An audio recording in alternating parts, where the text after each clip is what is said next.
Good morning to all. RPSC की तैयारी करने वाले सभी विद्यार्थियों को मेरा प्रणाम। यहाँ हम बैराट सभ्यता के बारे में देखेंगे। इसके पहले हम कालीबंगा, आहड़ सभ्यता और गणेश्वर के बारे में देख चुके हैं। यहाँ पर जो मैंने हैंड रिटन नोट्स लिखे हैं वो शॉर्ट में हैं, जो एग्ज़ाम के पॉइंट ऑफ व्यू से इम्पॉर्टेंट हैं और बार बार एग्ज़ाम में आते हैं। और लगभग आपको सभी जगह ये तो मिलेंगे ही मिलेंगे और इतना तो हमें याद होना ही चाहिए। तो बैराट सभ्यता के बारे में शुरू करते हैं। यह राज्य के जयपुर जिले के शाहपुरा उपखंड में एक बेराट कस्बा है, जिसे प्राचीन काल में विराटनगर कहा जाता था। एक महत्वपूर्ण पुरातात्विक एवं ऐतिहासिक स्थल है। महाजनपद काल में यह मत्स्य पद की राजधानी था। पर्वतीय कंदराओं, गुफाओं और घने वन व वन्य प्राणियों वाला यह क्षेत्र प्राग ऐतिहासिक काल से ही मानव के आकर्षण का केंद्र रहा है। इस क्षेत्र में मानव की उपस्थिति के प्रमाण पाषाण काल से ही प्राप्त होने लगे हैं।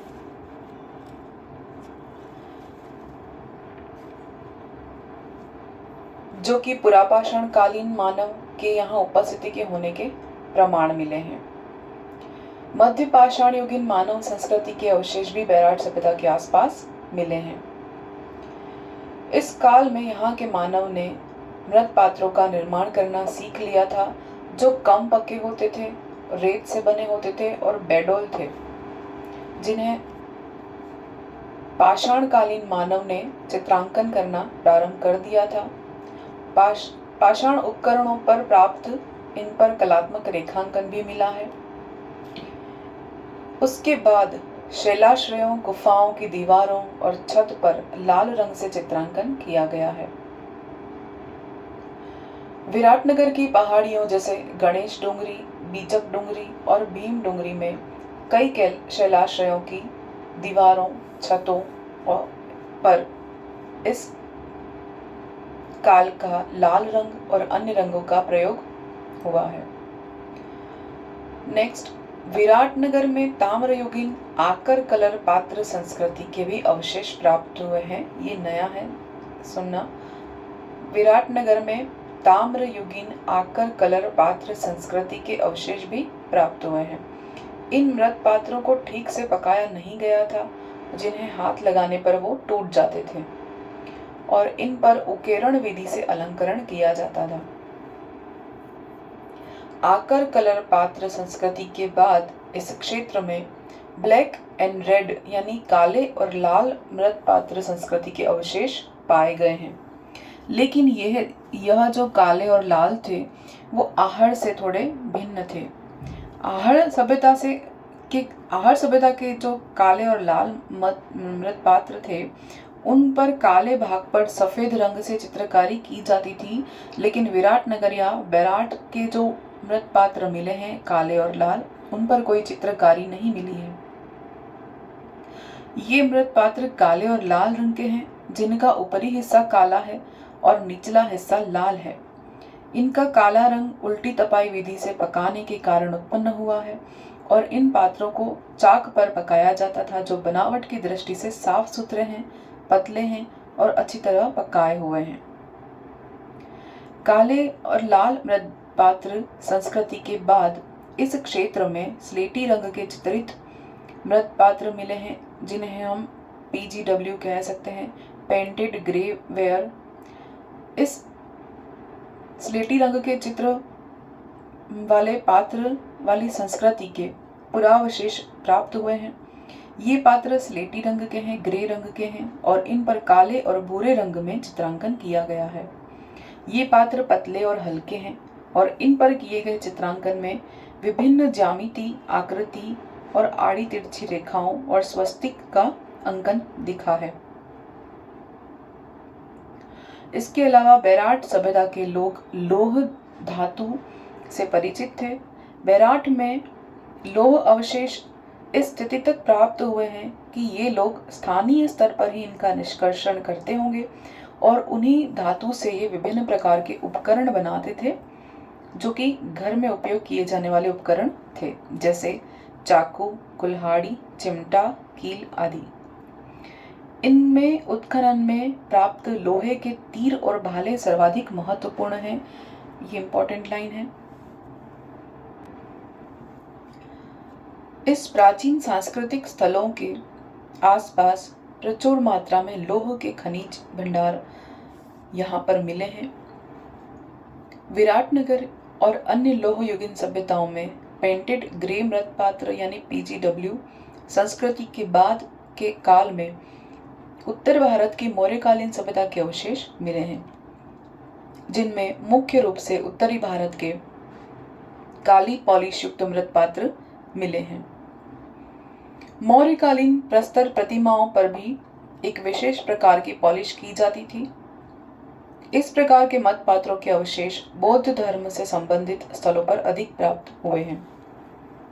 जैसा कि हम जानते हैं कि विराटनगर मौर्य काल में बौद्ध धर्म का एक प्रमुख केंद्र था, अतः यहाँ मौर्यकालीन स्तरों के लोहे के हथियार उपकरण प्रचुर मात्रा में प्राप्त हुए हैं।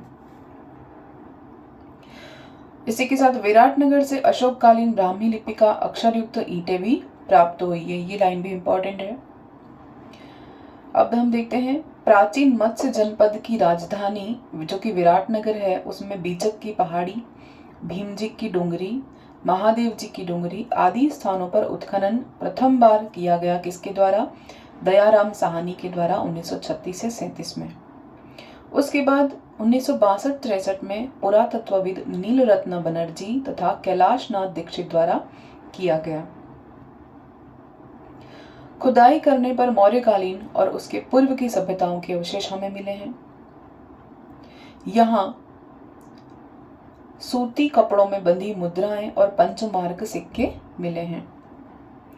इस क्षेत्र से पुरातात्विक सामग्री का विशाल भंडार प्राप्त हुआ है।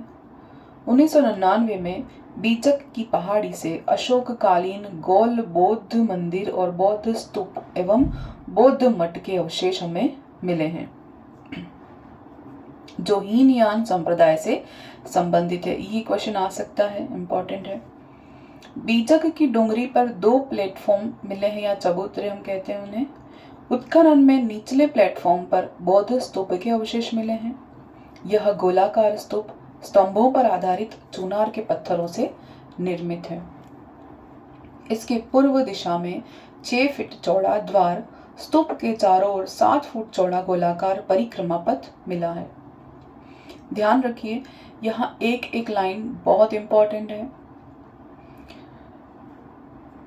उत्खनन में स्तंभ और छत्र के टूटे हुए प्रस्तर अवशेष प्राप्त हुए हैं। इसी डोंगरी के दूसरे 5 से 7 मीटर ऊंचे प्लेटफॉर्म पर बौद्ध विहार के ध्वंस अवशेष मिले हैं। हम किस डोंगरी की बात कर रहे हैं? हम बीचक की पहाड़ी की बात कर रहे हैं। यहाँ बौद्ध अनुयायी संभवतः साधना या उपासना करना सीखते होंगे। यहाँ पर मिली छोटी छोटी कोठारियां साधना कक्ष जैसे दिखाई देती हैं। दूसरे स्तर की खुदाई में यहाँ चित्रित स्लेटी मृत्पात्र का प्रयोग करने वाली सांस्कृतिक और ईसा के प्रारंभिक काल की संस्कृतियों का ज्ञान हुआ है। 2 स्तर की बात होगी। तीसरा स्तर, खुदाई में मिले तीसरे स्तर में यहाँ ईसा की प्रारंभिक शताब्दियों की लोहयुगीन संस्कृति के अवशेष मिले हैं। इसके अलावा मध्ययुगीन संस्कृति के अवशेष भी मिले हैं। 1990 में बैराट के आसपास की पहाड़ियों में स्थित शैलाश्रयों के अनेक शैल चित्र खोजे गए हैं। अधिकतर शैलाश्रयों में लाल और अन्य रंगों का प्रयोग हुआ है। 1937 में भाब्रू शिलालेख या भाब्रू पहाड़ी से सम्राट अशोक के ब्राह्मी लिपि में उत्कीर्ण 2 प्रस्तर या लेख यहाँ पर मिले हैं। ये इंपॉर्टेंट है, जिनसे अशोक की बुद्ध, धम्म और संघ में अगाध निष्ठा परिलक्षित होती है, यानी पता चलता है उनके बारे में।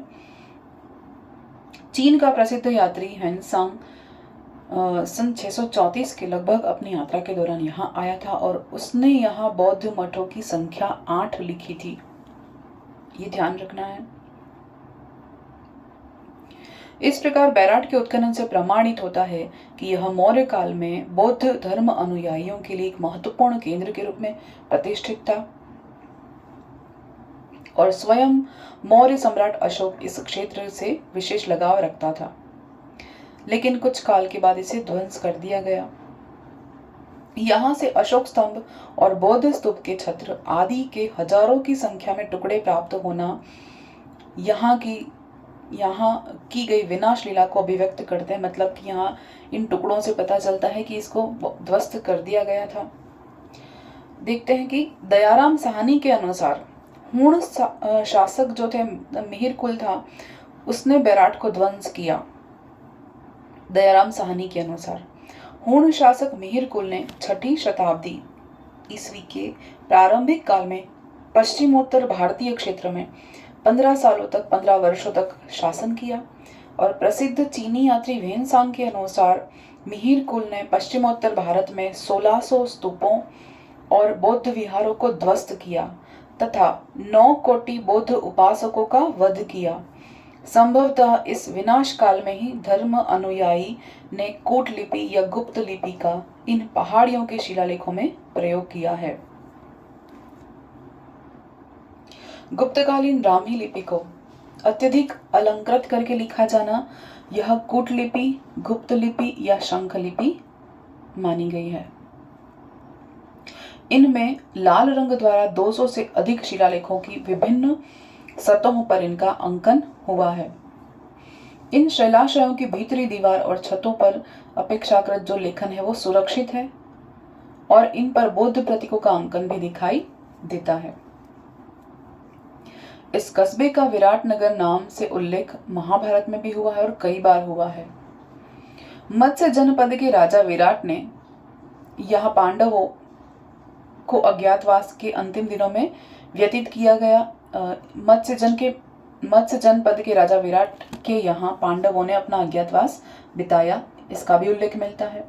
बैराट मौर्य काल और मौर्योत्तर काल के अवशेषों का भी यहाँ साक्ष्य मिला है।